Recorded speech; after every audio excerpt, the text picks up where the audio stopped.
Bueno, buenas tardes. Vamos a dar comienzo a la tercera sesión del programa formativo de la Cátedra de Derecho Notarial Internacional Comparado para el curso 2022-2023. Preside la sesión, como siempre, doña Carmen de la Fernández, notaria del Ilustre Colegio, y nuestro invitado de hoy, que será presentado por ella, don Álvaro Lucini Mateo, al que le damos la bienvenida y el agradecimiento por haber hecho el esfuerzo de estar hoy, nos honra con su presencia en la cátedra. Quiero también, antes que nada, excusar la ausencia del director de la cátedra, que no suele fallar y que se incorporará quizá al final de la sesión, pero bueno, un compromiso ineludible en la universidad pues le ha impedido estar aquí desde el principio. Antes de darle la palabra a doña Carmen Vela, les recuerdo un par de cuestiones en cuanto al funcionamiento de la sesión. Por favor, si son ustedes tan amables de tener en silencio los micrófonos, que es importante para el transcurso de la sesión y también para la grabación, también el vídeo. Y luego recordarles también que las preguntas que seguramente formularán, pues deben ustedes hacerlas a través del chat, no a través del micrófono. Pueden ir formulando durante la sesión, nosotros iremos tomando nota de ellas y al final, como saben, Álvaro intervendrá y al final, bueno, pues plantearemos las dudas, los comentarios que ustedes quieran hacer. También, por supuesto, los presentes en la sala pues pueden también plantear las cuestiones que tengan por conveniente, que tenemos aquí además un micrófono preparado. De hecho, pues sin más demora, agradeciendo a todos los participantes, bueno, pues su presencia, le doy la palabra a doña Carmen. Buenas tardes a todos. Para mí es un honor presentar la tercera sesión del programa formativo de la Cátedra de Derecho Notarial Internacional Comparado de la Universidad Pablo Laride y el Colegio Notarial de Andalucía, a un compañero también como es don Álvaro Lucini Mateo. Don Álvaro Lucini Mateo pues ingresó como notario por oposición libre muy prontito, está bien, cuando ve los tiempos, ¿verdad? Seguro, lo que demuestra que dominaba pronto el programa. Se licenció en el año 1982 y accedió por oposición libre en el año 85. Domina distintos idiomas, aparte del propio, que se presume, ¿verdad? El alemán, francés, inglés. Y en cuanto a su carrera profesional, ha ejercido en Vilaseca y Salou, en Tarragona, en Terrassa, y lleva ya más de 20 años en Madrid, del año. Ha desarrollado una intensa actividad corporativa tanto desde el punto de vista nacional como desde el punto de vista internacional. Ha desempeñado cargos técnico y directivo como el de secretario del Consejo General del Notariado desde octubre de 2013 hasta marzo del año 2017. En la actualidad es patrono de la Fundación del Notariado desde el año 2019. Desde el punto de vista internacional también ha desempeñado cargos tanto en el ámbito del Consejo de Notariado de la Unión Europea, consejero miembro del Consejo de Administración en 2020-2023, designado profesor del Notariado Español, delegado del Consejo General del Notariado Español desde 2012 hasta la actualidad.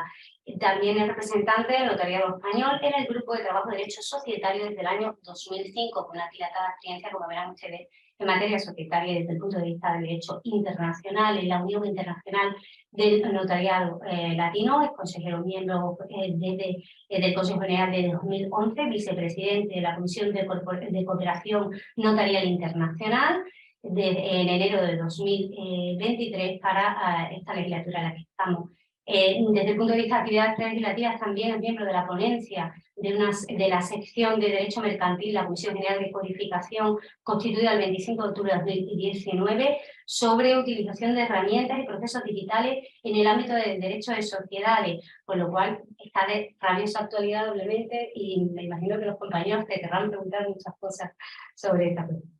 Ha realizado distintas ponencias en congresos tanto de carácter nacional como internacional, entre ellos el tercer congreso de los notarios de la Unión Europea, celebrado en 2011 en Bruselas, cerca de la interconexión de los registros mercantiles, en el 11º Congreso Notarial Español, cerca del notariado de creación de empresas, En el Congreso Internacional, el Congreso Nacional de Derecho de Sociedades de Málaga del año 2017, Perspectiva de Derecho Europeo sobre el Grupo de Sociedades, y también en diversas jornadas notariales iberoamericanas. En cuanto a publicaciones, numerosos artículos, tanto en la revista jurídica de la Noticia de la Unión Europea, la Ley Mercantil, Cuaderno de Derecho Comercio, la Notaría, Escritura Pública, y además como actividad editorial es miembro del Consejo Editorial de la revista Escritura Pública desde el año 2013 y también es miembro del Consejo Editorial de la revista Notario del siglo XXI. Como ven ustedes, un currículum muy extenso y que le va a permitir hablar con conocimiento de causa y ilustrarnos a todos nosotros acerca de la ponencia del día de hoy, que es la función notarial ante las personas jurídicas extranjeras. Sin más, pues le agradezco su presencia en esta calurosa tarde de Sevilla y estamos dispuestos a aprender mucho esta tarde. Muchas gracias.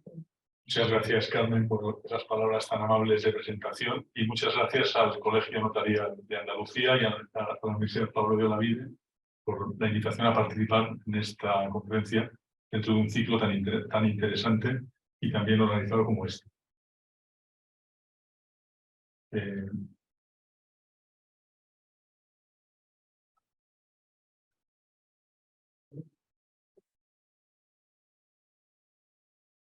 No sé si consigo que pase el... Sí, ya está, gracias. Prefiero que pase el otro día a Juan Pérez Cereza. Sí, es verdad. Al hablar de las personas jurídicas extranjeras, que es el tema de la conferencia de hoy, voy a referirme exclusivamente al ámbito de las de derecho privado. Dejo fuera deliberadamente las de derecho público, por ser una materia más próxima al derecho administrativo, muy heterogénea, con un gran casuismo y creo que con menos interés práctico. También he optado por dejar fuera las entidades religiosas, católicas o de otras confesiones, por motivos similares. El tema de la conferencia está en una zona secante del derecho notarial y el derecho internacional privado. Teniendo en cuenta que buena parte de los aspectos prácticos notariales fueron brillantemente abordados en la conferencia anterior por Juan Pérez Cereza, y teniendo en cuenta que este ciclo lo dirige un eminente internacionalista, he intentado encontrar un equilibrio entre los dos enfoques, con la esperanza de no resultar excesivamente aburrido para el jurista práctico y excesivamente superficial para el académico. Al final de la exposición, me gustaría referirme a algunas normas europeas y nacionales que actualmente se encuentran en fase de elaboración y que tienen interés para el tema de la conferencia. El proyecto de ley por el que se va a transponer la Directiva Societaria Digital fue publicado en el Boletín Oficial de las Cortes el 17 de noviembre de 2022 y que actualmente está terminando su tramitación en el Parlamento, saliendo del Congreso y se encuentra en este momento en el Senado. El anteproyecto de ley de modificaciones estructurales de sociedades mercantiles, por el que se va a transponer la Directiva Societaria de Movilidad, que ha sido aprobado por el Gobierno en febrero de este año, y sobre todo el más reciente de todos, el anteproyecto, la propuesta presentada el 29 de marzo de 2023 por la Comisión Europea para modificar la Directiva Societaria Codificada 2017-1132 y la Directiva sobre Sociedades de Responsabilidad Limitada de Socio Único 2009-102.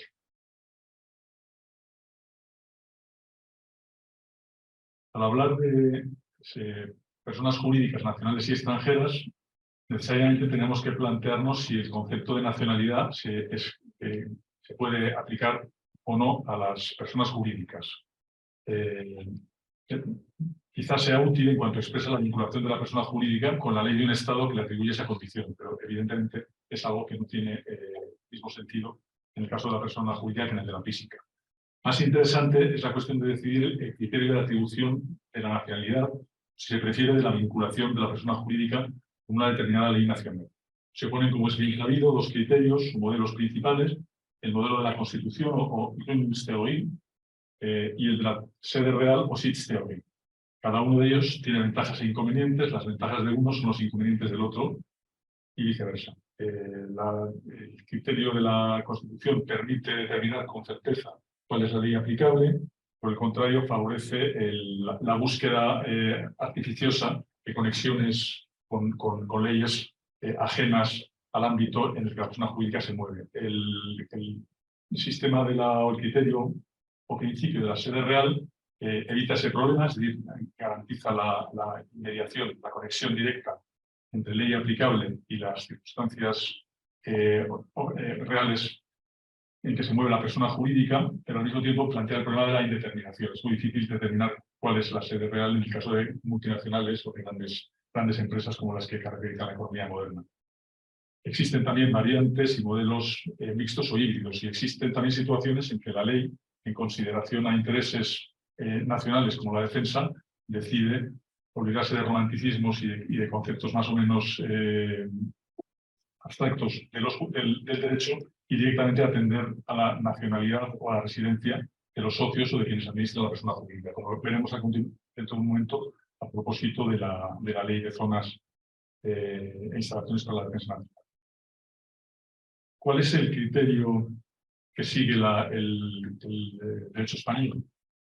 Tenemos que acudir al Código Civil, al artículo 28, que nos dice que las corporaciones, fundaciones y asociaciones reconocidas por la ley y domiciliadas en España gozarán de nacionalidad española siempre que tengan el concepto de personas jurídicas con arreglo a las disposiciones del presente Código.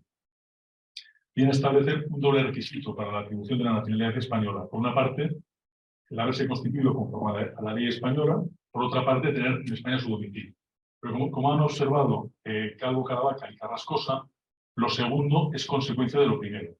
Por haber querido constituirse con arreglo a la ley española, es obligatorio designar un domicilio en España, aunque sea meramente formal.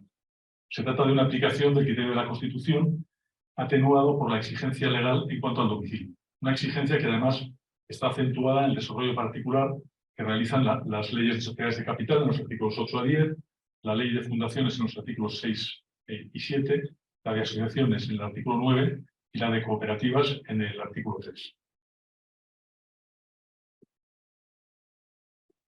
Todas ellas requieren que la entidad se domicilie en España si tiene aquí su principal actividad. Sin embargo, la ley en ocasiones aplica un criterio distinto, por motivos, como decía antes, relacionados con la seguridad nacional. Si el Real Decreto de 23 de abril de 1999 sobre inversiones exteriores, vemos que ha liberalizado las inversiones extranjeras y su liquidación, y las califica atendiendo no a la nacionalidad del inversor, sino a la residencia fuera de España. En consecuencia, no se requiere ni autorización ni verificación previa, solo la declaración de la inversión y de su liquidación al registro de inversiones del Ministerio de Economía y Hacienda. Entre los titulares de inversiones extranjeras figuran las personas jurídicas privadas domiciliadas en el extranjero que acreditan su condición de no residentes, según el artículo 2.3 del Real Decreto de 20 de diciembre de 1991, mediante documento fehaciente del que resulte su naturaleza y domicilio vivir. No obstante, pese a la liberalización, se declaran aplicables los regímenes especiales establecidos en legislaciones sectoriales específicas, en particular los que tienen que ver con ciertas áreas como minerales, materias primas minerales de interés estratégico, telecomunicaciones, seguridad privada, armamento y actividades relacionadas con la defensa nacional. En relación con la defensa nacional, la ley de 12 de marzo de 1975 limita la extensión de bienes inmuebles susceptibles de adquisición por extranjeros, sujeta a previa autorización militar la adquisición de inmuebles, la constitución de derechos reales y la construcción de todo tipo de obras y edificaciones, excepto en ciertos centros y zonas de interés turístico nacional y en los núcleos urbanos no fronterizos y en sus zonas de ensanche actuales y futuras, e impone con carácter obligatorio la inscripción en el registro de la propiedad en un plazo máximo de 18 meses bajo pena de nulidad. Pero a los efectos del tema de la conferencia, lo que cabe señalar es que la exigencia de autorización militar se extiende a las sociedades españolas cuando el capital pertenezca a personas físicas o jurídicas extranjeras no nacionales de un Estado miembro de la Unión Europea en proporción superior al 50%, cuando siendo el porcentaje inferior al 50%, los socios extranjeros tengan una situación de dominio que les permita influir decisivamente en la gestión. Las limitaciones mencionadas no se aplican a las personas físicas nacionales de un Estado miembro de la Unión Europea y sí se aplican a las personas jurídicas de la Unión Europea, pero en los mismos términos previstos para las personas jurídicas españolas. Aquí la ley levanta el velo de la personalidad jurídica y aplica un criterio distinto del utilizado con carácter general establecido en el artículo 28 del Código Civil.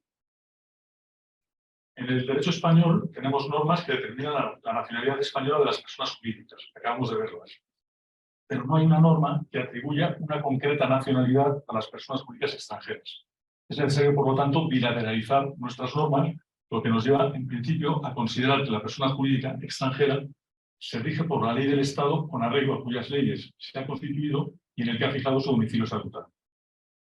También podemos tener en la práctica supuestos de apatridia y de doble nacionalidad, como consecuencia de la aplicación por los derechos nacionales de criterios opuestos, el de la Constitución y el de la sede real. Pensemos, por ejemplo, en una sociedad constituida en Delaware, con el Reino Unido, con sede del órgano de administración y actividad económica exclusivamente en Alemania.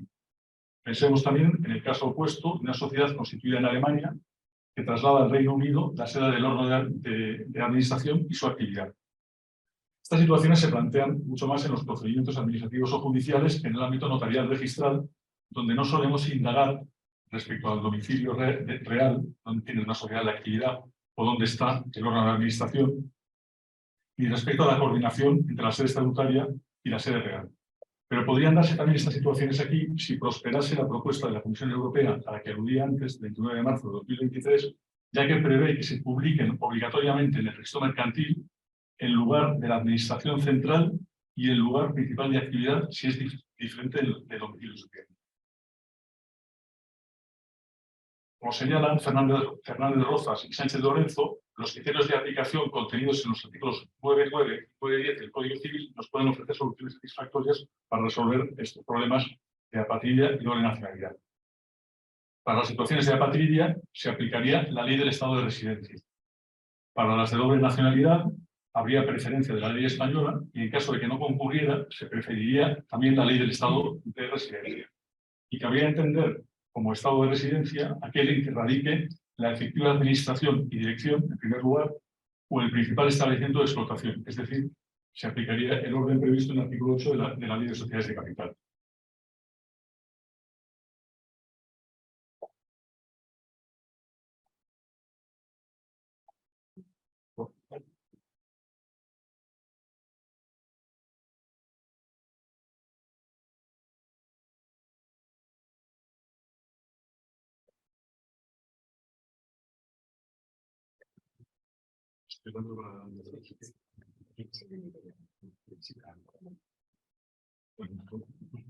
Otra vez con la presentación a la izquierda.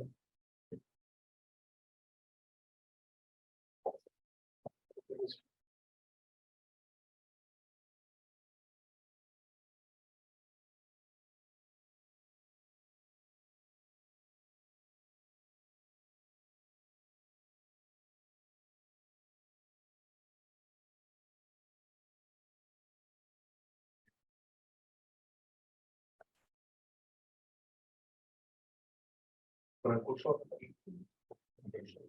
Ah, perdón, sí, claro que sí, perdón, sí.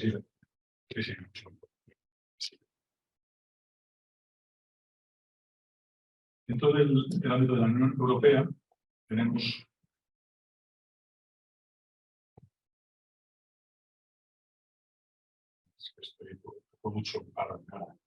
tenemos dentro del ámbito de la Unión Europea tenemos tipos societarios europeos. Como es bien sabido, tenemos agrupaciones de interés económico europeas, regidas por un reglamento del 25 de julio de 1985. Tenemos sociedades anónimas europeas, regidas por otro reglamento de 8 de octubre de 2001. Tenemos sociedades cooperativas europeas, regidas por otro reglamento del 22 de julio de 2003. Pero en realidad son personas jurídicas de derecho nacional, domiciliadas en un determinado Estado miembro, que se acogen a un tipo europeo que regula ciertos aspectos de las relaciones societarias internas y externas y que les permite utilizar la etiqueta europea, remitiéndose en todo lo demás a un determinado ordenamiento jurídico nacional del que en realidad son nacionales. La incidencia en la práctica de estos tipos societarios europeos es difícil de conocer. Hay muy pocos datos estadísticos. Yo he encontrado algo en una página web de los sindicatos europeos, el ETUI, pero la información más reciente es de 2013-2014. El interés de los que están detrás de esa página web, de los sindicatos, se centra más bien en la sociedad europea. Y lo que llama la atención es el porcentaje altísimo de sociedades anónimas europeas checas, son casi el 80% del total, la presencia de importantísimas multinacionales alemanas y alguna francesa, y la práctica marginalidad de la sociedad anónima europea en los países del sur. Tanto en España como en Italia, como en Portugal, en Grecia, apenas hay. Hay alguna en el registro mercantil español, alguna muy curiosa, por ejemplo, una sociedad de autopistas de Puerto Rico, que tiene la forma de sociedad anónima europea, pero no hay mucho más. Pero ya digo que es difícil conocer la importancia real del fenómeno, salvo que Allianz, BASF, Porsche, en Alemania son sociedades anónimas europeas, que lo es también Louis Vuitton, MSI, la sociedad está de cosas de mucho lujo francesa, es también una sociedad anónima europea. Y también conviene señalar que el legislador europeo, a raíz del fracaso del proyecto de reglamento de la sociedad privada europea, que iba a ser el tipo europeo de la sociedad limitada, ha decidido abandonar la creación de tipos europeos porque es demasiado complicado desde el punto de vista político. En cuanto a las personas jurídicas sin ánimo de lucro, sean de base asociativa o de base patrimonial, ahí no existen tipos europeos, ni es fácil que lleguen a crearse, dado que la libertad de establecimiento establecida en los artículos 49 y 54 del Tratado de Funcionamiento de la Unión Europea se limita a las entidades que persiguen fines lucrativos, es decir, a las empresas. Las entidades sin ánimo de lucro están excluidas expresamente, lo cual limita los poderes de la Unión Europea para legislar en ese terreno. Y es todavía mucho más difícil crear un estatuto para una persona sin ánimo de lucro. No obstante, el Parlamento Europeo viene reclamando periódicamente un estatuto europeo también para este tipo de entidades. Una resolución de 5 de julio del 2018 pedía una etiqueta europea de economía social y un marco jurídico completo para las empresas basadas en la solidaridad y la economía social. Más recientemente, la resolución de 17 de febrero de 2022 pide un reglamento europeo que establezca un estatuto para las asociaciones y una directiva que establezca normas mínimas comunes para todas las organizaciones sin ánimo de lucro y que armonice el carácter de utilidad pública. Como reacción a esta iniciativa del Parlamento, la Comisión Europea parece ser que está preparando una propuesta de directiva sobre actividades transfronterizas de las asociaciones, cuya adopción está prevista para el 13 de junio del 2023. Esperemos que sale de todo esto.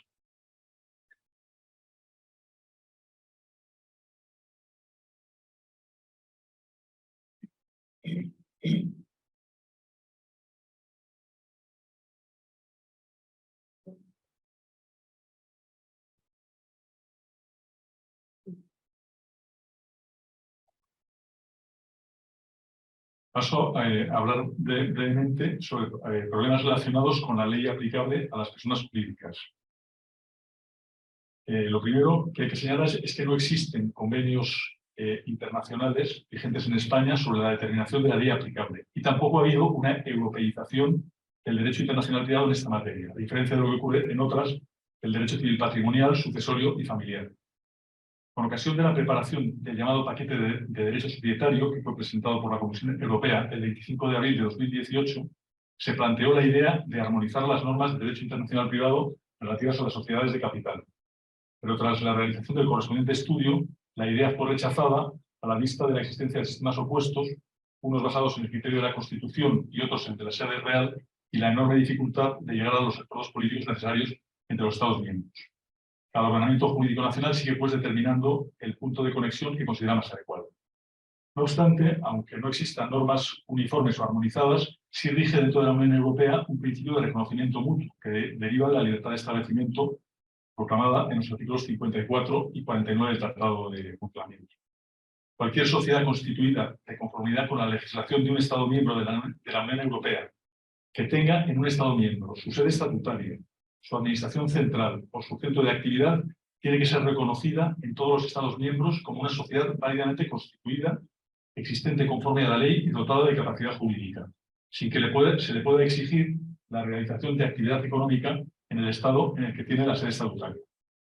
El alcance de este principio ha sido perfilado por la jurisprudencia del Tribunal de Luxemburgo en una serie de sentencias que integran lo que se conoce como doctrina centros por el nombre de la empresa implicada en el primero de los casos resueltos. A partir de esa sentencia, del 9 de marzo de 1999, el Tribunal ha establecido el criterio de que cualquier Estado miembro debe reconocer a una sociedad válidamente constituida en otro Estado miembro como una sociedad con derecho a disfrutar de la libertad de establecimiento, sin que pueda rechazar ese reconocimiento por considerar que no realiza efectivamente actividad económica alguna en el estado de origen, que era el caso Centros, o que ha trasladado su sede real fuera del estado de origen, que era el caso no muy diferente que se planteó en Ibersin, que fue resuelto por otra sentencia del 5 de noviembre de 2002. A raíz de la solución del caso Centros, un sector doctrinal llegó a interpretar que la decisión del tribunal tenía alcance conflictual y que el sistema el criterio de la sede real estaba era contradictorio con la libertad de establecimiento. No obstante, otra sentencia posterior, el 16 de diciembre de 2008, en el asunto Cartesio, ha salido al paso de esa interpretación y ha declarado que los estados pueden libremente, dentro de los límites que establecen los tratados de la Unión Europea, establecer el régimen legal de la constitución de sociedades y que pueden exigir que el domicilio registral y la sede real coincidan tanto al tiempo de la Constitución como en un momento posterior.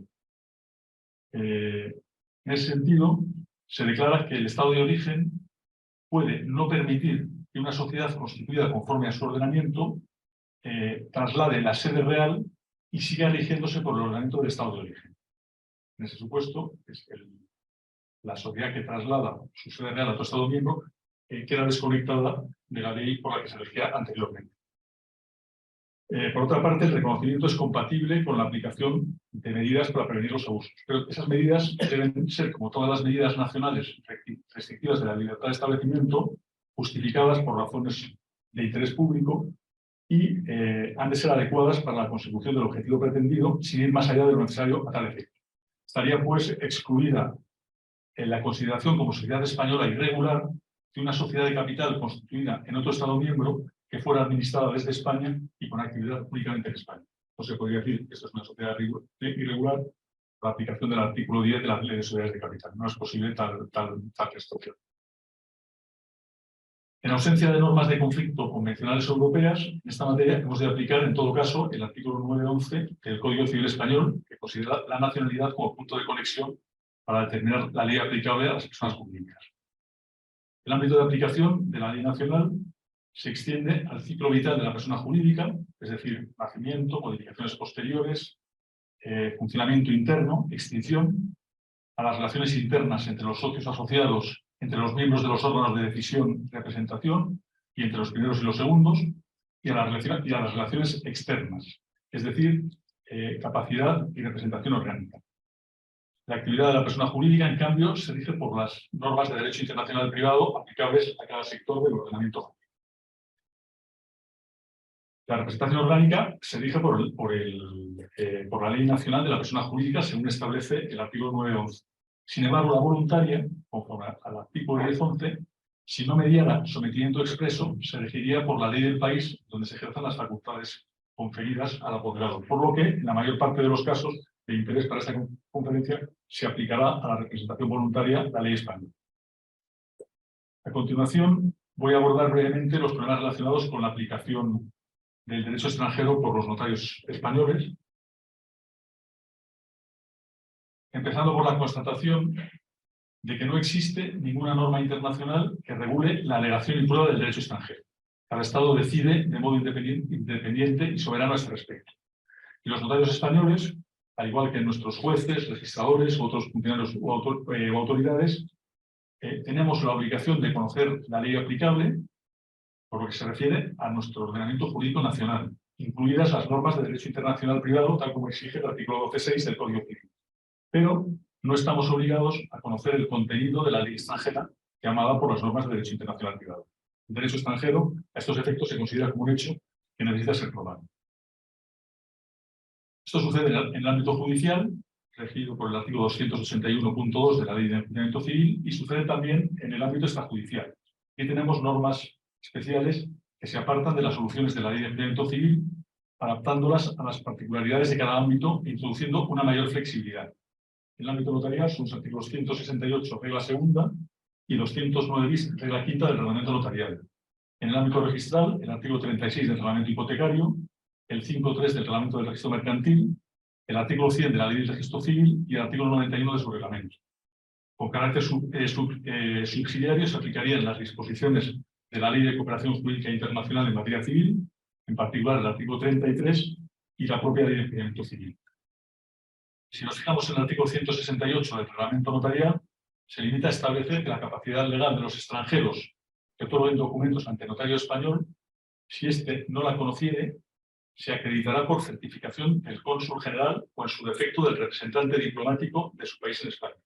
Y el artículo 209 bis ordena al notario, en la tramitación de las actas de notoriedad para la declaración de herederos al intestato, que practique las pruebas oportunas a fin de acreditar la nacionalidad y identidad civil y, en su caso, la ley extranjera aplicable. Tenemos más en el reglamento notarial.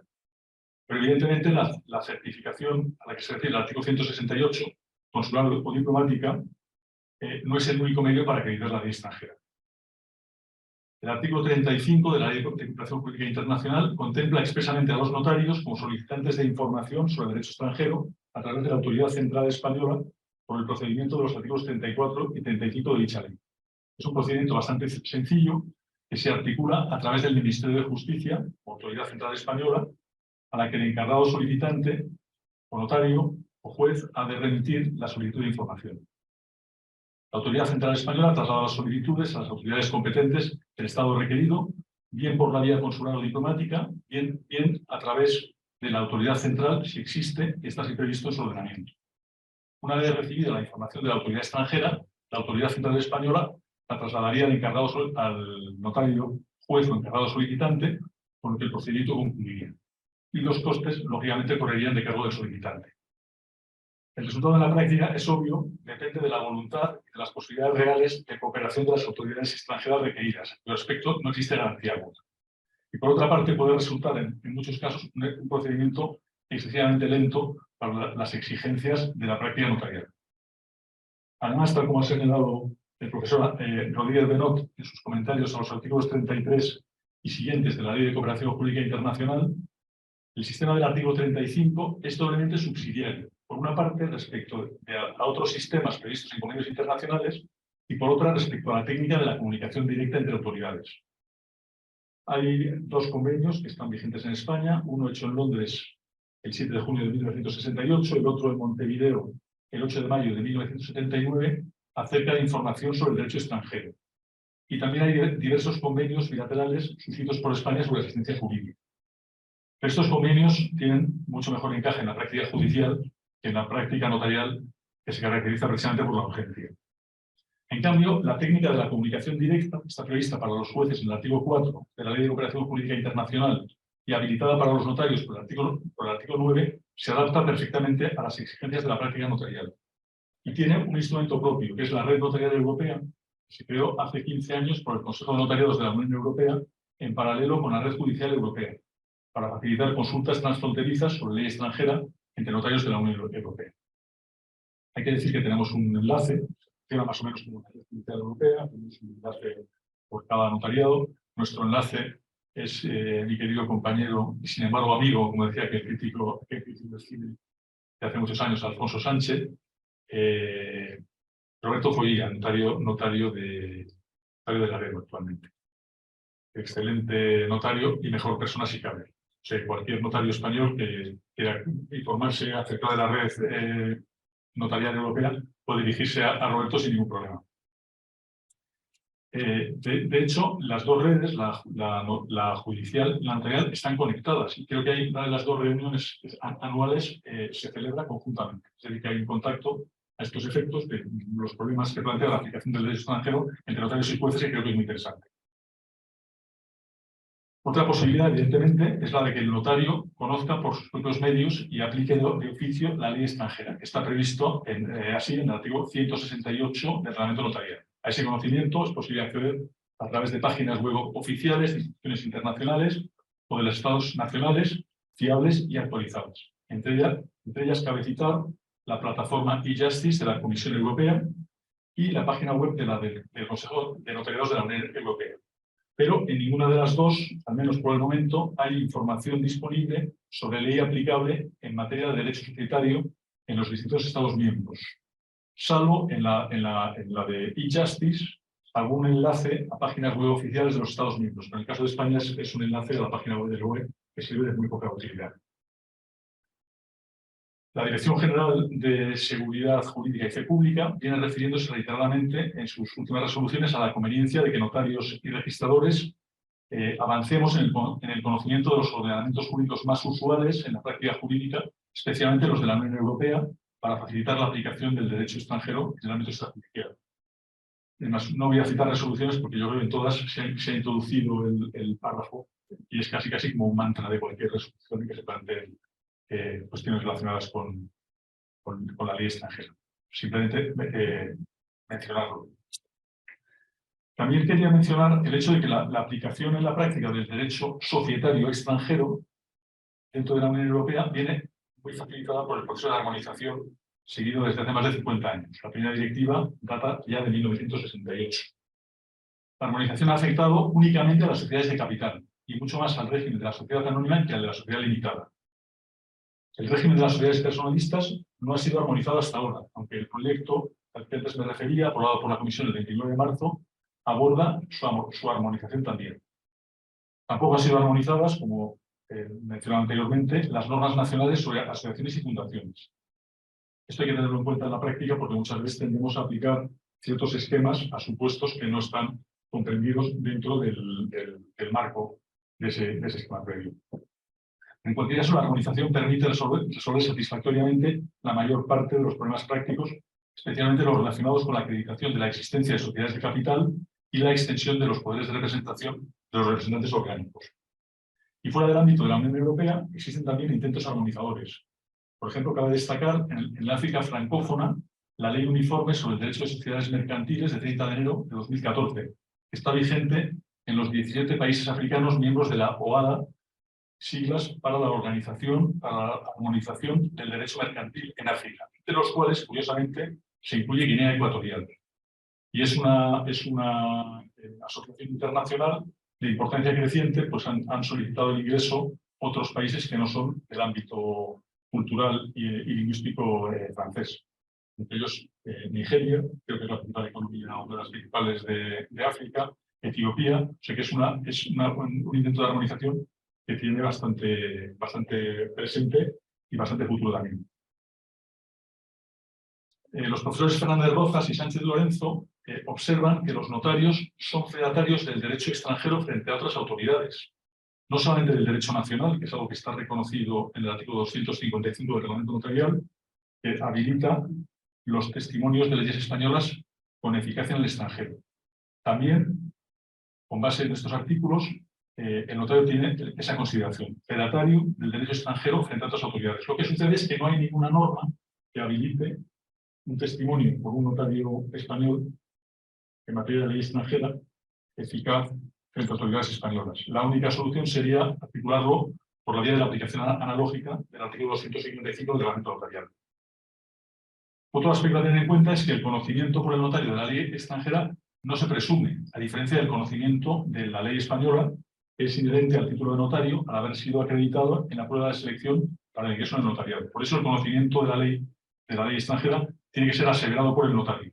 Esa fórmula que utilizamos a menudo de el derecho de tal país que yo, el notario, conozco suficientemente, ¿no?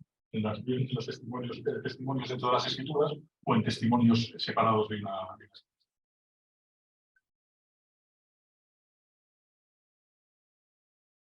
En cuanto a la responsabilidad del notario, por la aplicación del derecho extranjero, a diferencia del juez, el notario ha de aplicarla bajo su propia responsabilidad. Aquí rige la regla general del artículo 146 del Reglamento Notarial. El notario responde civilmente de los daños y perjuicios ocasionados con su actuación cuando sean debidos a dolo, culpa o ignorancia inexcusable. O sea que ya sabemos que hay que tener cuidado y no precipitarse en la materia. A no ser exigible al notario el conocimiento del derecho extranjero, la aseveración o el informe que realice al respecto no está comprendido en sentido estricto dentro de la función notarial, ni tampoco en la retribución arancelaria del notario. Se trata de un servicio profesional jurídico que debe ser retribuido al margen del arancel. En la práctica puede suceder, y sucede de hecho, que haya discrepancias entre el notario y el registrador acerca del contenido, vigencia e interpretación del derecho extranjero.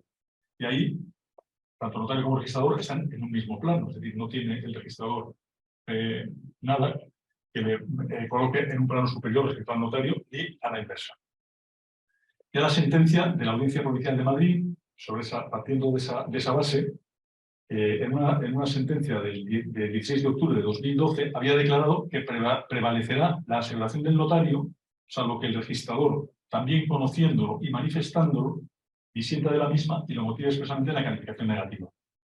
Y la Dirección General, en sus últimas resoluciones, a propósito de la equivalencia de poderes de representación, ha hecho suya esta doctrina. Por ejemplo, en las resoluciones más recientes, he encontrado una de 4 de junio de 2020, otra de 19 de noviembre de 2020, y todavía con más claridad en una anterior de 17 de abril de 2017, en la que se dice literalmente: si el registrador entendiese que del informe emitido por el notario no se dedujera la conclusión pretendida en cuanto al sentido, alcance e interpretación de las normas extranjeras, debe el registrador, al calificar, expresar y motivar las concretas razones de su rechazo, sin que, por tanto, sea suficiente una referencia genérica a la falta de prueba del derecho extranjero, lo que tantas veces hemos parecido al amparo del criterio de la Dirección General anterior. Si el registrador considera que el juicio de suficiencia emitido por el notario es erróneo, de acuerdo con lo expuesto en los anteriores fundamentos de derecho, debe motivarlo adecuadamente, con referencia expresa a la legislación extranjera aplicable. En fin, que hay que no solamente señalar el defecto, sino que hay que trabajar en la argumentación del mismo. ¿Y qué consecuencias produce la falta de prueba del derecho extranjero? Pues sencillamente el notario ha de denegar su intervención. Así lo establecía expresamente el artículo 145 del reglamento notarial en un inciso que fue derogado por la sentencia del Tribunal Supremo de 20 de mayo de 2008, con fundamento en la infracción del principio de jerarquía normativa. Pero a la misma conclusión se llega sobre la base del artículo 17 bis de la ley notarial, que exige a los notarios dar fe de que el consentimiento ha sido libremente prestado y de que el otorgamiento se adecua a la legalidad y a la voluntad debidamente informada de los otorgantes intervenientes. Esa adecuación a la legalidad implica necesariamente la denegación de la actuación notarial si el derecho no ha sido acreditado, el derecho que tiene que aplicar. También se deduce del artículo 24 de la misma ley, que impone a los notarios, en su consideración de funcionarios públicos, el deber de velar por la regularidad, no solo formal, sino material, de los actos y negocios jurídicos que se autoricen o intervengan. Lo que desde luego no puede hacer el notario es aplicar su propia ley nacional, pues aquí no está en juego el principio constitucional de la tutela judicial efectiva. En el ámbito notarial no rige la doctrina jurisprudencial de la Sala Primera del Tribunal Supremo sobre aplicación en último extremo de la ley del foro, a fin de evitar la denegación de justicia. Ni sería aplicable el artículo 33.3 de la Ley de Cooperación Jurídica Internacional sobre la aplicación excepcional del derecho español cuando no haya podido acreditarse por las partes el contenido y vigencia de la ley extranjera. No sé cómo vamos, Carmen. Del tiempo. Paso a... Es que me gustaría poder comentar algo sobre todo del proyecto europeo que tiene algunos aspectos interesantes. Paso, decía, a hablar de la acreditación de la existencia y representación de las personas jurídicas extranjeras. Y una vez más nos encontramos con que no existen normas convencionales ni reglamentos europeos en esta materia. El reglamento sobre documentos públicos de 6 de julio de 2016 de la Unión Europea se aplica exclusivamente a las personas físicas y excluye expresamente de su ámbito de aplicación, además, el reconocimiento de los efectos jurídicos sobre el contenido de los documentos públicos expedidos por las autoridades de otro Estado miembro distinto. Se aplica, pues, el derecho interno. Por una parte, la Ley de Cooperación Jurídica Internacional y, por otra parte, las normas de derecho procesal, notarial y registral acerca de los efectos probatorios, ejecutivos y registrales de los documentos públicos extranjeros. Sobre la acreditación de la existencia de la persona jurídica y sus estatutos, hemos de tener en cuenta en el ámbito notarial las normas generales de derecho notarial. Y hemos de tener en cuenta también lo dispuesto en la legislación societaria y en las leyes de fundaciones y asociaciones. Por lo que respecta a las normas de derecho notarial, en la práctica se requerirá la aportación de una certificación registral o de un documento público inscrito que acredite la válida constitución de la persona jurídica y los estatutos por los que se rige la misma. En cuanto a las normas registrales, el artículo 5.3 se remite a la ley hipotecaria, pero permite también acreditar la existencia y válida constitución de empresarios inscritos así como la vigencia del cargo y la suficiencia de las facultades de representación mediante certificación debidamente apostillada o legalizada, expedida por el funcionario competente del registro público al que se refiere la Directiva Europea, o de oficina similar en países respecto a los cuales no exista equivalencia institucional. Cuanto a las fundaciones extranjeras, tenemos que distinguir según realicen o no actividades en España de forma permanente. En el caso de realizarlas, tienen la obligación de mantener una delegación en territorio español y de inscribirse en el registro de fundaciones competente en función del ámbito territorial de sus actividades principales, acreditando ante dicho registro la válida constitución con arreglo a su ley personal y que los fines son de interés general con arreglo al ordenamiento español. El incumplimiento de tal obligación inhabilita para utilizar en España la denominación fundación.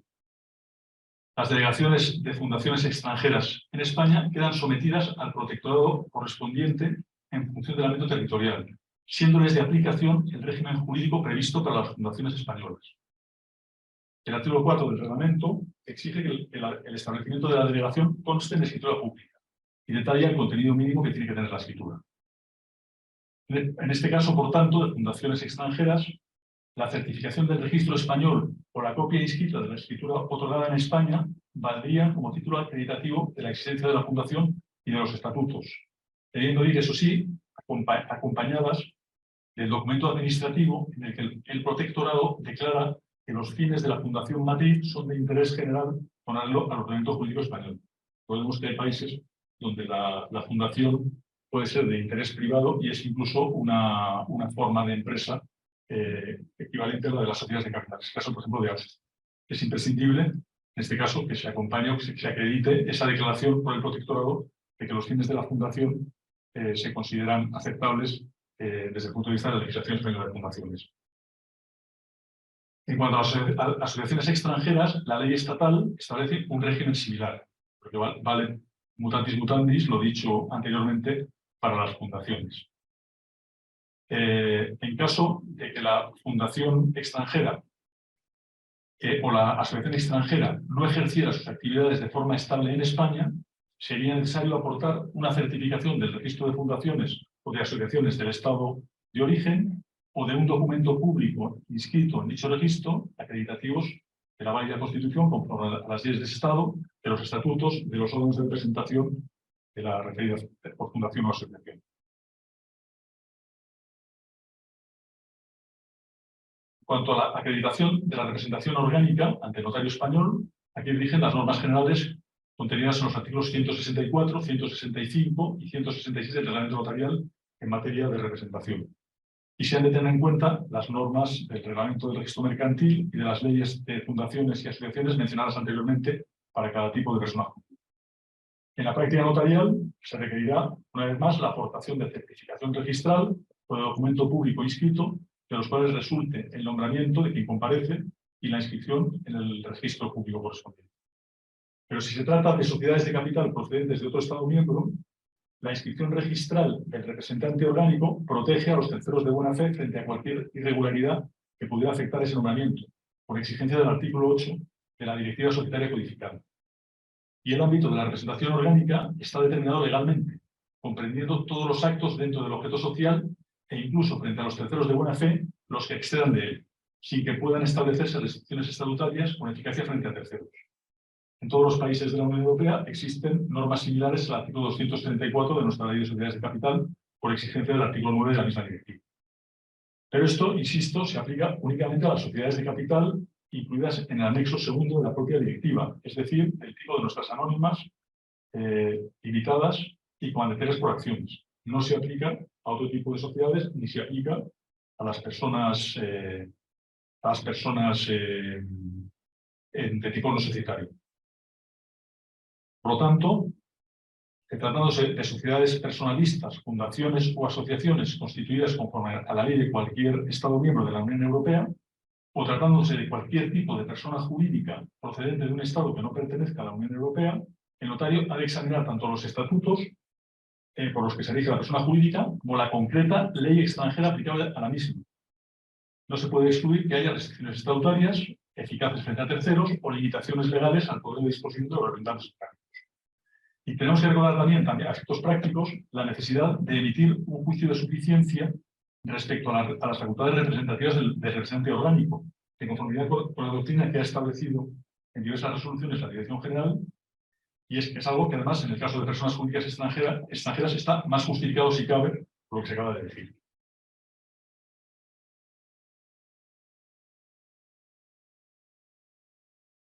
En cuanto a la representación voluntaria, aquí regirían igualmente las normas generales de los artículos 164 o 166 del reglamento notarial y las normas legales del reglamento del registro mercantil y de las leyes y reglamentos de fundaciones y de asociaciones a las que me he referido anteriormente. En la práctica notarial hay diferencias. Aquí se requerirá la aportación de una copia auténtica de la matriz del documento público o del documento original en el caso de tratarse de un documento privado con firma legitimada notarialmente. En ambos casos, pero sobre todo en el segundo, me parece que es muy aconsejable que el notario español deduzca testimonio del documento en que conste el poder y lo incorpore a su protocolo, bien en la propia escritura o mucho mejor aún en acta separada.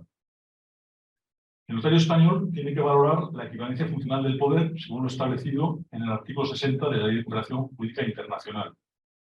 Es decir, que la autoridad extranjera haya intervenido en la confección del documento desarrollando funciones equivalentes a las que desempeñan las autoridades españolas en la materia y surta los mismos efectos o más próximos efectos en el país de origen.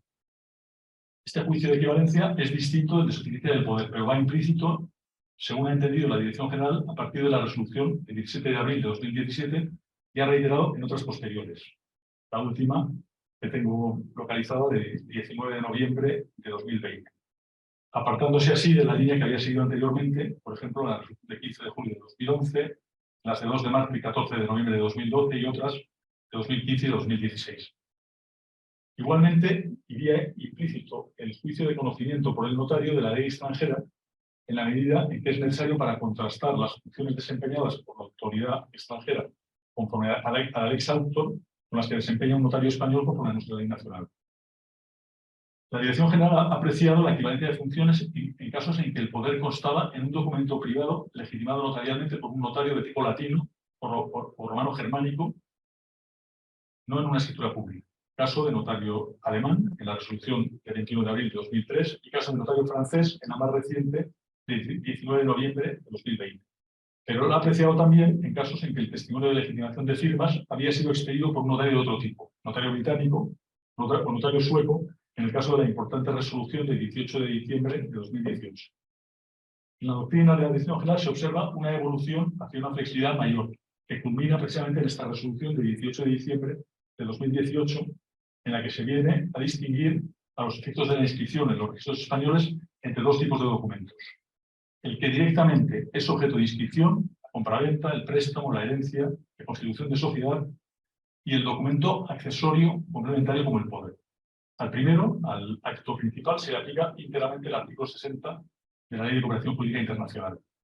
Pero respecto del segundo, la Dirección General considera en esta resolución y en otras posteriores que han seguido la misma línea que es suficiente con que se cumplan estos requisitos. Que la autoridad certificante haya sido nombrada oficialmente en el estado de origen para ejercer funciones fedatarias, lo cual excluye a los abogados. Que el documento haya sido firmado ante dicha autoridad y así se indique expresamente en el testimonio. Que se haya emitido por dicha autoridad un juicio positivo acerca de la identidad y acerca de la capacidad del poderante, pero sin necesidad de que el juicio de capacidad se exprese en el documento, pues va implícito en el hecho de legitimar la firma. Que el documento haya sido legalizado mediante la correspondiente apostilla o legalización diplomática. Y que el notario español autorizante de la escritura principal aprecie la equivalencia funcional, no la equivalencia de formas, la equivalencia de funciones, y lo exprese así en el correspondiente juicio que va implícito en el juicio de suficiencia.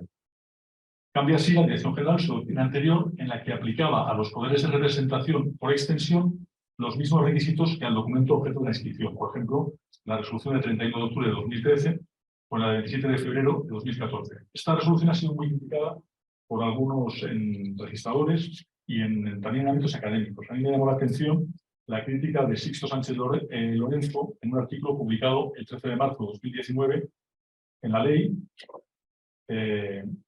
una crítica realmente furibunda, en la que lo que más me ha sorprendido es que al referirse al artículo 11.3 del Código Civil, confunde la exigencia de forma ad substantiam, a la que dicho artículo se refiere exclusivamente, con la exigencia de forma aprobación o con la producción de determinados efectos, que es la del artículo 1280 del Código Civil, respecto al poder que tenga por objeto un acto redactado o que deba redactarse en escritura pública o haya de perjudicar al tercero. Creo que es una confusión que, en fin, muy llamativa, y además la ha puesto de manifiesto también en un artículo, me parece de lectura recomendable, de Alfonso Calvo Caravaca y Javier Carrascosa, publicado en marzo de 2020 en Cuadernos de Derecho Transaccional.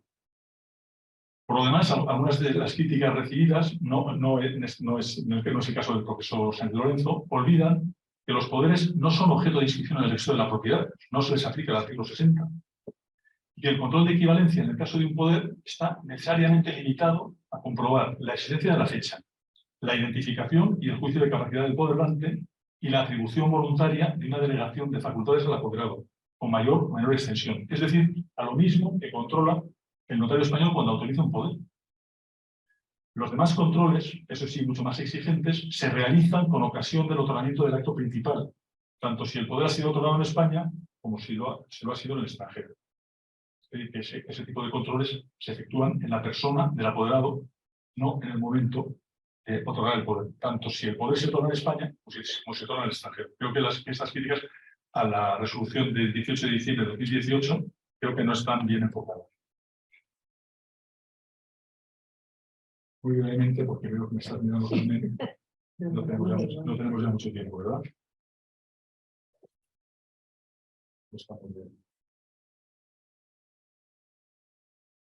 Paso muy brevemente a los requisitos formales de los documentos públicos extranjeros para acreditar existencia de la persona jurídica, estatutos, representación orgánica o representación voluntaria, que serían la apostilla o la legalización diplomática y la traducción. En cuanto a la apostilla, que a principios de 2023 era aplicada ya en 124 estados, es desde luego el procedimiento más extendido en la práctica. Se viene observando desde hace años en algunos ámbitos académicos y de la práctica profesional una actitud muy crítica hacia la exigencia de legalización o apostilla. Los notarios, por el contrario, tendemos a valorarla positivamente, por lo menos los españoles, por la seguridad que nos aporta, por el funcionamiento tan eficiente de nuestro sistema de apostilla de documentos notariales en los colegios notariales. Pero son muchos los que desde experiencias personales no tan positivas en sus países la consideran como un costoso obstáculo burocrático para la circulación internacional de documentos. Y estas críticas han tenido como consecuencia una tendencia actual a atenuar la exigencia por medio de sistemas alternativos que cumplan la misma función o incluso a suprimirla en determinados ámbitos, particularmente dentro de la Unión Europea. Aquí, en los últimos 15-20 años, la supresión de la apostilla se ha convertido en una verdadera cláusula de estilo. No hay reglamento que no la incluya. En mi opinión, bajo la invocación de la confianza mutua entre los Estados miembros, se están asumiendo excesivos riesgos prematuramente. Numerosos países, España entre ellos, han introducido una modalidad electrónica de apostilla que se adapta perfectamente a la utilización cada vez más frecuente de documentos en formato electrónico en el ámbito internacional. La lista de los estados que la aceptan, de las autoridades competentes y de las direcciones de los registros electrónicos se puede encontrar en la página web de la Conferencia de la Haya de Derecho Internacional Privado. En España, una orden de 2011, del 4 de mayo, creó el registro electrónico de apostillas del Ministerio de Justicia y estableció el procedimiento de emisión de apostillas de soporte electrónico. Aquí conviene recordar, por lo que respecta a la legalización de dentro a fuera, que el procedimiento de emisión de apostillas de forma electrónica se aplica a los documentos judiciales y administrativos, pero no a los notariales, que están expresamente excluidos por el artículo 11 de dicha orden ministerial. Lo cual es congruente con el actual sistema de circulación de las copias electrónicas auténticas. Al estar restringida la comunicación entre autoridades, es de todo punto innecesaria la apostilla electrónica. Pero la norma va a ser derogada inminentemente por exigencia de la Directiva Societaria Digital 2019-1151, que está ya a punto de ser aprobada. Esto en cuanto a la legalización de dentro a fuera, pero la que más interesa aquí, que es la de fuera adentro, el artículo 13 de la orden ministerial declara la plena validez en España de las apostillas electrónicas emitidas por las autoridades competentes para el trámite de legalización conforme al convenio de la Haya. La misma declaración de validez se contiene en el Real Decreto de 24 de octubre de 2011, en la actualidad vigente, por el que se determinan los funcionarios y autoridades competentes en España.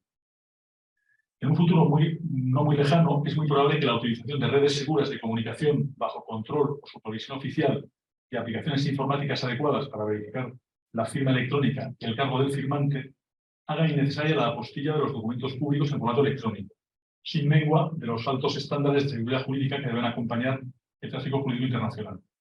En el ámbito judicial será con toda probabilidad el sistema e-Codex, definido en el artículo 3 de un reglamento europeo de 30 de mayo de 2022, y para el que se prevé un horizonte temporal de 7 u 8 años. El mismo reglamento encomienda a una agencia europea, denominada EULISA, la puesta en funcionamiento de ese sistema. En el ámbito notarial podría ser el proyecto EUDOC, que ha sido desarrollado en 2021 y 2022 por los notariados alemán y español, y que ya está operativo técnicamente, que permite realizar de forma segura el intercambio de documentos públicos entre notarios de los dos países y la validación de las firmas electrónicas notariales, incluida la condición de notario en activo del firmante del documento.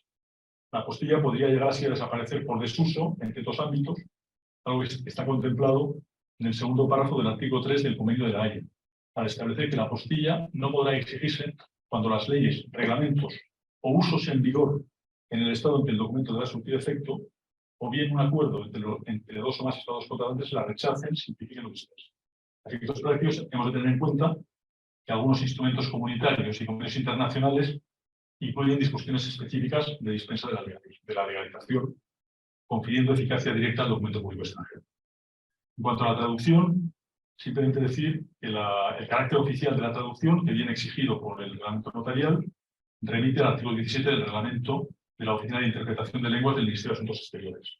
Que ahí están enumeradas el tipo de traducciones que tienen carácter oficial y que pueden ser utilizadas en el ámbito notarial. Me voy ya simplemente a una brevísima referencia, dejando de lado el proyecto de ley y el anteproyecto de transposición de las directivas, que van a tener un ámbito de discusión mucho mayor. Me voy a referir muy brevemente a la propuesta de la Comisión Europea del 29 de marzo de 2023 en sus rasgos principales, que podrían afectar a la forma en que los notarios ejercemos la función respecto a un sector muy importante de personas jurídicas extranjeras. Será una nueva redacción al artículo 10 de la directiva, para introducir el requisito de un control preventivo administrativo judicial, que tiene que ser tanto formal como material.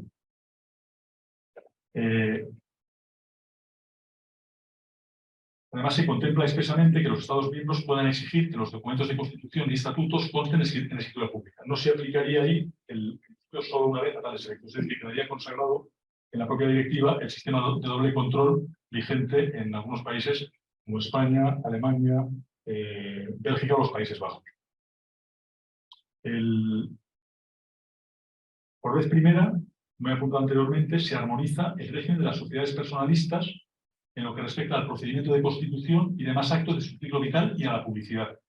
Se introduce un nuevo anexo B en el que se contienen los tipos societarios afectados por la directiva, que no lo estaban y que pasan a estarlo, entre ellos la sociedad colectiva y la sociedad comunitaria del derecho español.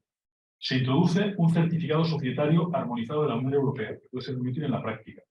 Y se introduce también un poder digital europeo en modelo estandarizado para operaciones transfronterizas en el contexto de la Directiva Societaria Digital, con la vista puesta en los otorgamientos, modificaciones estructurales transfronterizas o constitución de filiales o de sucursales en un Estado miembro distinto del propio.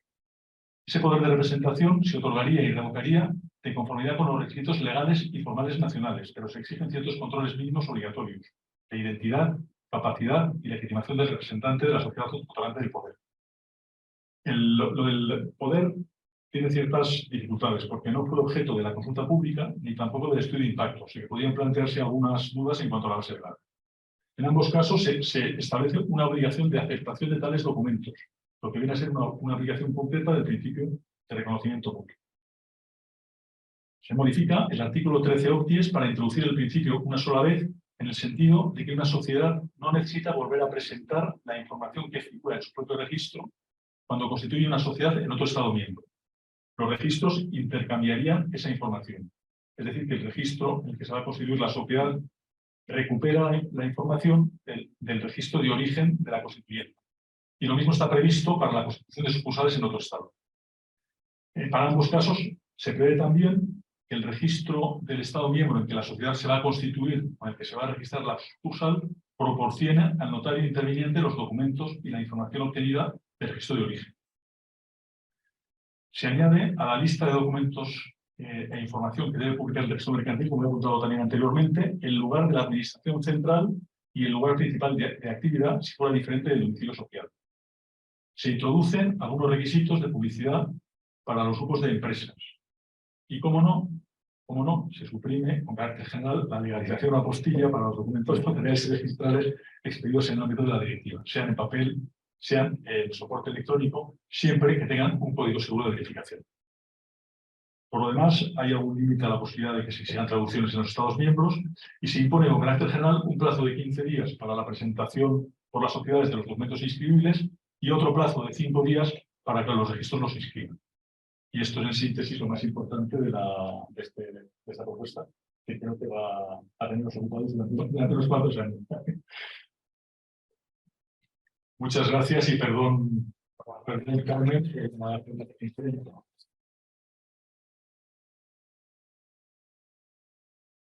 Muchas gracias a ti, porque yo creo que nos hubiéramos quedado escuchándote y nos hemos quedado con ganas de que nos hablaran también de la sociedad, de la constitución, o sea, la constitución de la constitución de sociedades, porque también es un poco...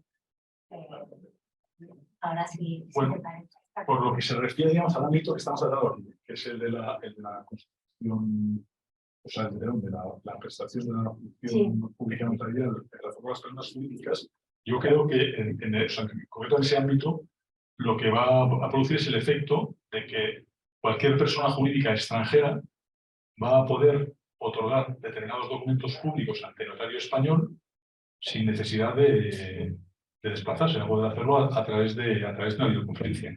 Y ahí están incluidos todos los documentos, o sea, no solamente la constitución de sociedades, sino todos los documentos en el ámbito del derecho de sociedades, con una excepción nada más, que es aquellos que contengan aportaciones no dinerarias.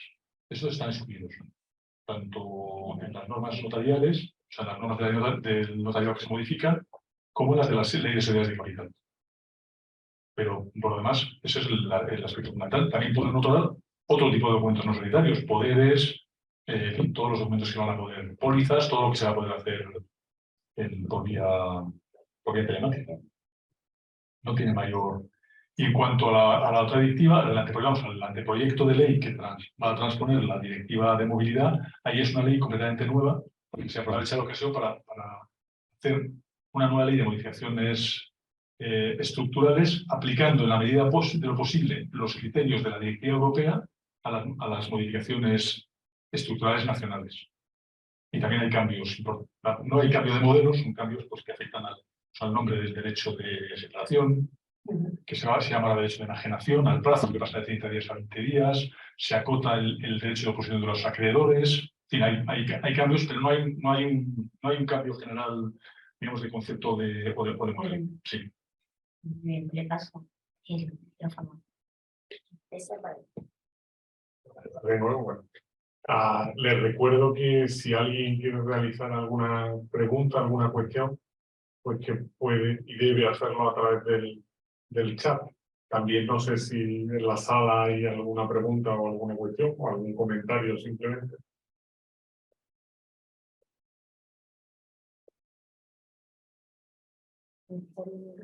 En el chat no hay preguntas.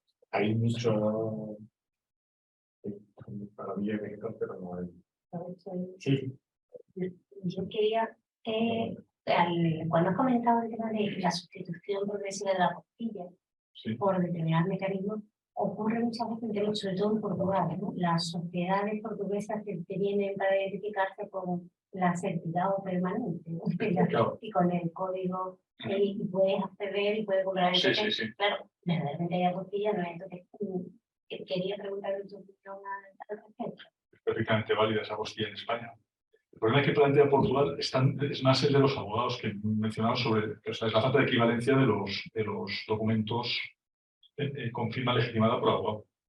Sobre todo cuando estamos a la hora de enjuiciar la equivalencia, tenemos que tener en cuenta que en Portugal existen notarios.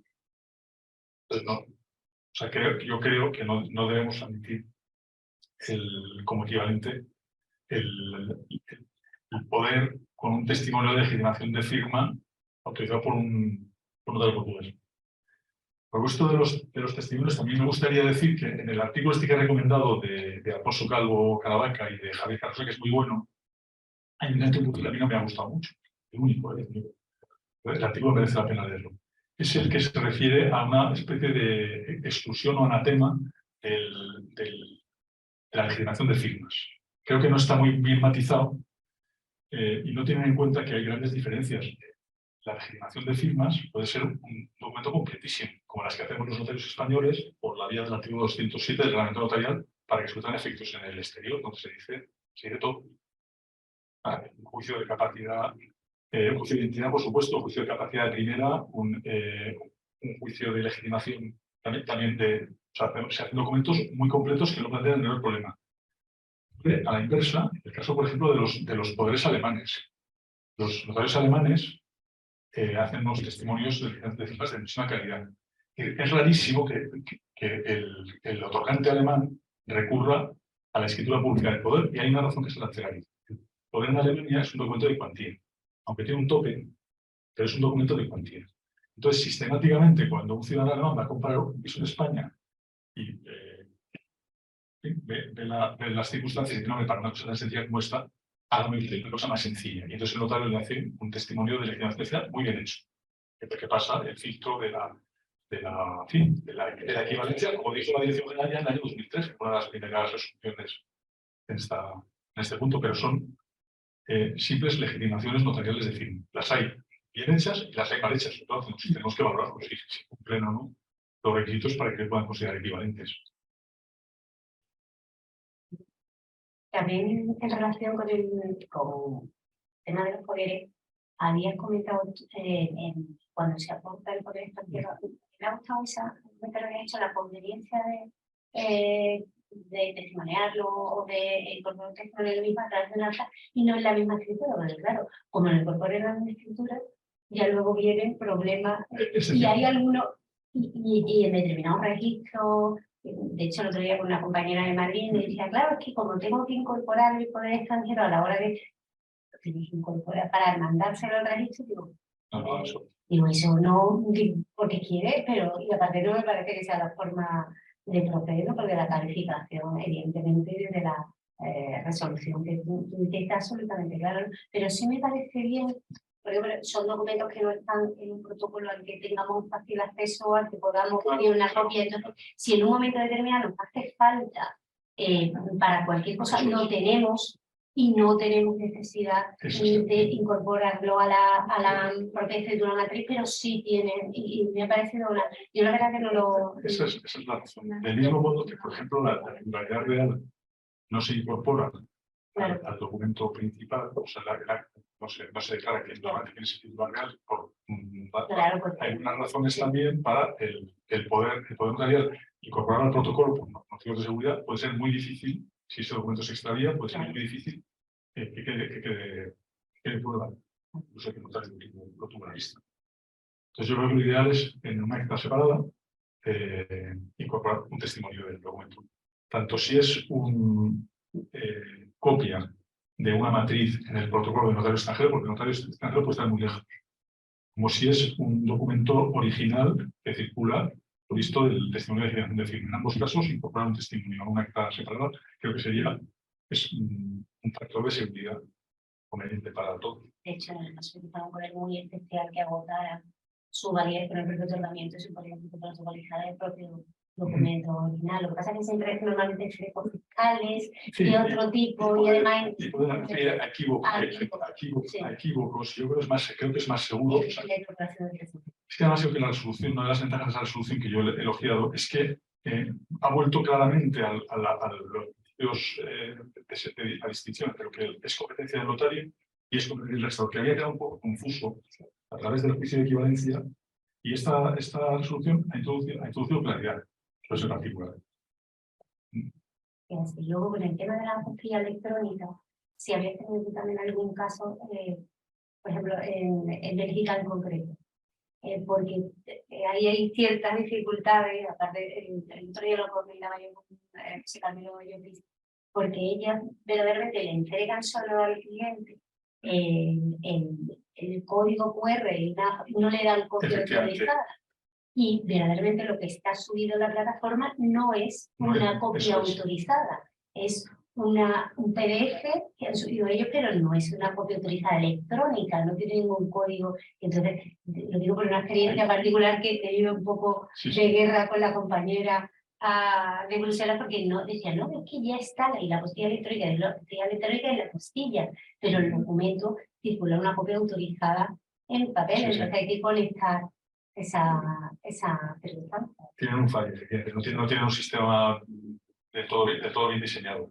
Y además comentaba que bastante beligerante en ese sentido el seno de la Unión, ¿no? Que no, claro, que no, que básicamente lo que hacen es sacar una copia, la escanean y la suben, pero no es una copia. No va incorporada. No va incorporada. Entonces tiene la ventaja de que es un país relativamente fácil de... Bueno, puede costar hacer entender ciertas objeciones, pero el país no es complicado. No. Hay una cuestión planteada en el chat por el notario Pedro Martínez Pertusa y sobre la cuestión de las traducciones.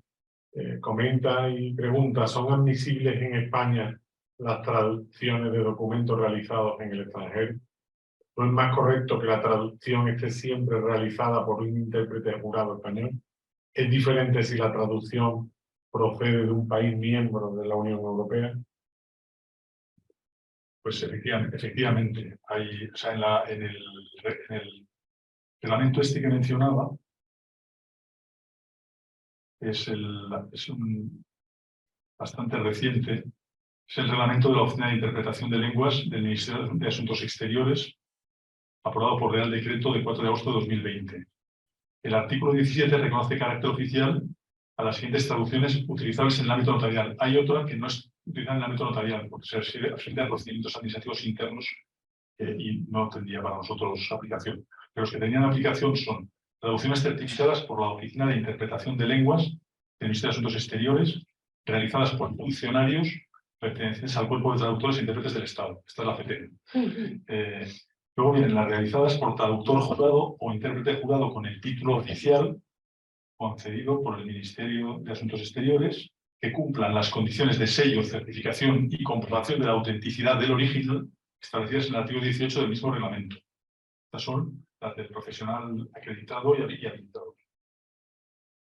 Luego están las realizadas por una representación diplomática u oficina consular de carrera, no sirven los cónsules honorarios, extranjera en España, siempre que se refieran al texto de una ley de su país o a un documento oculto del mismo. O sea, tiene que ser ley o documento del mismo país del funcionario que hace la traducción y que conste fehacientemente que han sido realizadas por dicha representación diplomática u oficina consular. O sea, no valen aquí las subcontrataciones o las... o sea, tiene que ser de funcionario diplomático consular acreditado en esa representación. Y luego, finalmente, y es lo que se refería Pedro, que ellas son las que reconozcan tal condición la normativa vigente del derecho de la Unión Europea.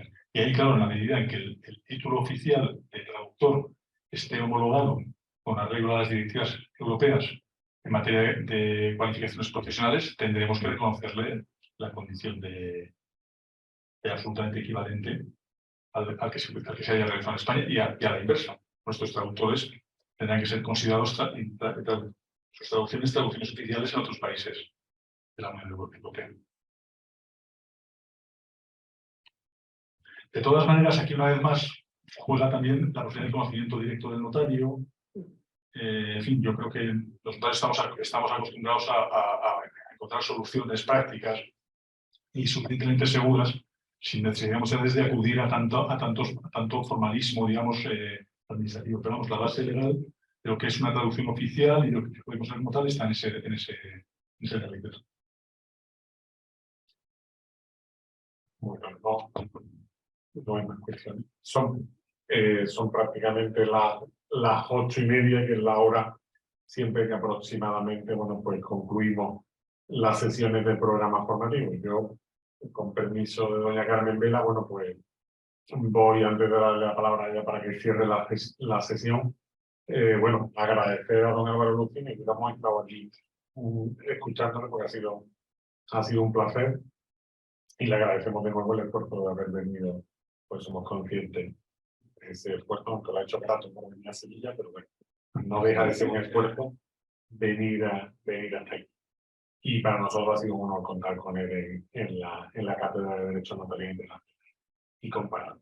Bueno, y como siempre finalizan estas sesiones, el diario de aviso, bueno, les comento que leemos, bueno, nos lo han pedido ya también varios por aquí, como siempre enviaremos el enlace a la grabación, porque comentaban por el chat, bueno, que ha sido una ponencia con muchísima información, muy extensa, ¿no? Y bueno, pues, y bueno, ha hecho un esfuerzo el ponente por reunir, lo están comentando también en el chat, por reunir una cantidad de información y de legislación dispersa que la verdad que el esfuerzo hay que agradecer. Entonces, bueno, enviaremos el enlace. También les confieso, vamos a animar a don Álvaro a ver si se animan en la colección Cuadernos CDMI a publicar este texto, que seguro que está muy bien. Y con relación a eso, pues les recuerdo que se han publicado las dos últimas novedades, que ha sido el tercer tomo de Cuadernos CDMI, que es de la notaria Ana Fernández Treguerre, sobre los reglamentos 2016, de la UE 2016, 1103 y 1104, y también se ha mencionado de José Carmelo Llopis Benlloch, también con origen en una sesión también del programa formativo, pues un artículo se ha publicado en Cuadernos de Derecho Transnacional y que, bueno, pues son también fruto o producto de las sesiones del programa formativo CDNI. Y también les anuncio y concluyo que para el jueves 25 de mayo, pues será la última actividad de la cátedra por este curso, que será un seminario con diversos intervinientes, ya está cerrado, sobre contratación electrónica y función notarial en el tráfico jurídico internacional. Y nada más, les emplazo, pues como siempre, les agradezco mucho, bueno, pues la asistencia y les emplazo a esa próxima actividad. Le devuelvo la palabra a doña Carmen. Gracias. Pues ya solo nos queda reiterar nuestro agradecimiento y nuestra enhorabuena a Mateo y pues emplazarle para las próximas sesiones, reconocer eso, que hemos aprendido mucho y que nos hemos quedado con ganas de más, que se siente muy bien. Muchas gracias a todos y que tengan una buena tarde.